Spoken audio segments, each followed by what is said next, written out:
Selamat pagi sahabat kompas.com. Perkenalkan saya Zaki, video jurnalis kompas.com. Saat ini saya berada di depan salah satu panti asuhan yang saat ini sedang hangat diperbincangkan. Tepat di belakang saya terdapat sebuah panti asuhan yang diduga pengurusnya melakukan pencabulan terhadap anak-anak. Adapun panti asuhan ini berada di kawasan Kunciran Indah, Pinang, Kota Tangerang. Sahabat kompas.com, berdasarkan data terakhir yang saya terima, Polda Metro Jaya mencatat setidaknya ada 7 korban yang menjadi korban kekerasan seksual dari pengurus panti asuhan. Totalnya ada 3 korban di bawah umur dan sisanya merupakan korban dalam kategori dewasa. Sahabat kompas.com, tadi juga Menteri Sosial Gus Ipul sempat menyambangi panti asuhan yang berada di belakang saya. Gus Ipul datang untuk mencari tahu kesaksian warga terkait adanya kekerasan seksual yang menimpa beberapa korban.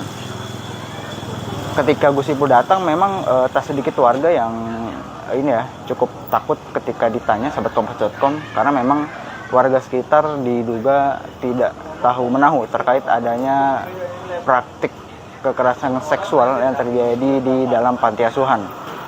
Nah, kenapa warga tidak tahu? Karena memang panti asuhan ini sendiri atau pengurusnya ataupun pemiliknya merupakan orang yang dikenal baik kepada lingkungan sekitar, sehingga ketika kejadian ini viral ataupun terungkap, mereka merasa tidak percaya terhadap apa yang terjadi.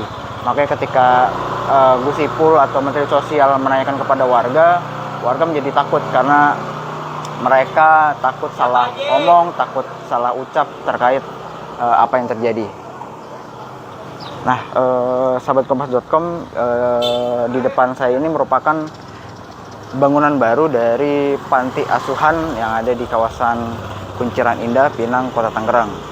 Ini merupakan bangunan kedua dan bangunan pertamanya ada di dalam gang depan saya, jadi agak masuk ke dalam sedikit, dan itu telah berdiri sejak medio 2000-an. Sementara bangunan ini dikatakan warga baru berdiri beberapa tahun terakhir.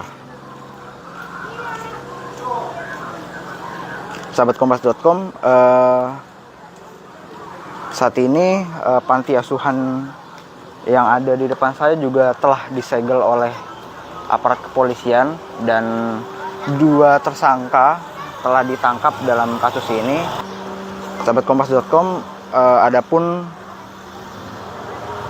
kejadian ini cukup meninggalkan luka ya terhadap warga sekitar, karena tadi berdasarkan keterangan beberapa warga, mereka tidak menyangka adanya kekerasan seksual yang terjadi di dalam panti, karena ada beberapa anak kecil yang memang bermukim di sekitar panti yang sengaja dimasukkan gitu ke dalam panti untuk menimba ilmu agama. Jadi memang selain panti asuhan, informasinya pengurus panti juga membuka taman kanak-kanak ya. Jadi ada TK, namun TK itu sejak dahulu tidak berizin. Makanya ketika warga saat itu menyuarakan untuk mengurus izin, pihak panti saat itu disebut tidak mau karena tidak terlalu penting. Nah, jadi sahabat kompas.com, saat ini memang Polda Metro Jaya maupun Polres Tangerang Kota masih memburu beberapa terduga pelaku lain yang diduga melakukan pelecehan seksual terhadap anak-anak yang dititipkan di panti di belakang saya, dan semoga kejadian ini tak terulang. Dan tadi Menteri Sosial Gus Ipul menyatakan akan siap untuk memerangi terkait kasus ini dan akan mengurus anak-anak yang sebelumnya tinggal di panti asuhan di panti rehabilitasi sosial. Dan saat ini berdasarkan informasi terakhir, Gus Ipul sedang dalam perjalanan untuk meninjau para korban yang saat ini dititipkan di rumah sosial milik Dinas Sosial Kota Tangerang, dan saya nanti akan coba melihat secara langsung ke sana bagaimana kondisi korban terkini, apakah mungkin ada yang masih shock atau mungkin sangat shock berat. Jadi nantikan terus update selanjutnya di Facebook Live Kompas.com maupun website Kompas.com.